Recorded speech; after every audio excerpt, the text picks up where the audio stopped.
భువనగిరిలో BJP MP అభ్యర్థి బూర నర్సయ్య గౌడ్ నామినేషన్ దాఖలు చేశారు. కేంద్ర మంత్రి జయశంకర్తో పాటు బీజేపీ శాసనసభాపక్ష నేత ఏలేటి మహేశ్వర్ రెడ్డి, ఎంపీ లక్ష్మణ్ నామినేషన్ కార్యక్రమానికి హాజరయ్యారు. భువనగిరిలో భారీ ర్యాలీ చేపట్టారు. ఈ ర్యాలీలో బీజేపీ కార్యకర్తలు, అభిమానులు పెద్ద ఎత్తున పాల్గొన్నారు. అంతకుముందు శంషాబాద్ ఎయిర్పోర్టుకు చేరుకున్న విదేశీ వ్యవహారాల మంత్రి జయశంకర్కు మహేశ్వర్ రెడ్డి ఘనస్వాగతం పలికారు.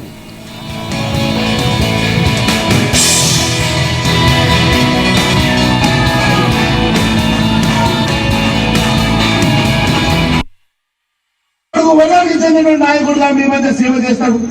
కానీ ఈరోజు కేవలం రేవంత్ రెడ్డి అనుచరుడని, కేవలం రేవంత్ రెడ్డికి పరిచయస్తుడనో బంధువునో ఆ వ్యక్తికి టికెట్ ఇస్తే అలాంటి వ్యక్తిని గెలిపిస్తారా, లేకుంటే అట్టడుగు పడుగు బలిన వర్గానికి చెందినటువంటి మన డాక్టర్ బూర నర్సయ్య గౌడ్ గారిని గెలిపిస్తారా? ఒక్కసారి ఆలోచన చేయాల్సిందని కోరుతున్నా.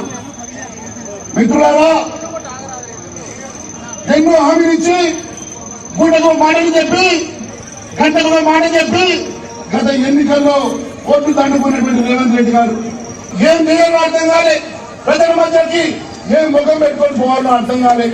ఈ రోజు చివరకు యాదగిరిగుట్ట ఎక్కడ పడితే అక్కడ దేవుళ్ళ మీద, ఎక్కడ పడితే అక్కడ దేవతల మీద ఆయన ప్రామిషన్ చేసి ఒట్టు పెట్టుకునేటువంటి దుస్థితి వచ్చింది. ఎందుకంటే ఇంటెలిజెన్స్ రిపోర్ట్ తెలిసిపోయింది. ఇక్కడ అత్యధిక మెజార్టీతో బూర నర్సయ్య గౌడ్ గారు గెలుస్తున్నారని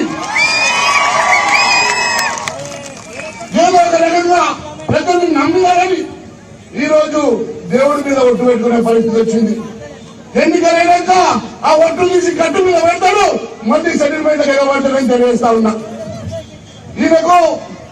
ఈయన వర్ణం పెంచుకోవాలని చెప్పి ఇక్కడ ఉన్నటువంటి కోమల్ రెడ్డి అన్నదమ్ముని కూడా మోసం చేసిండు.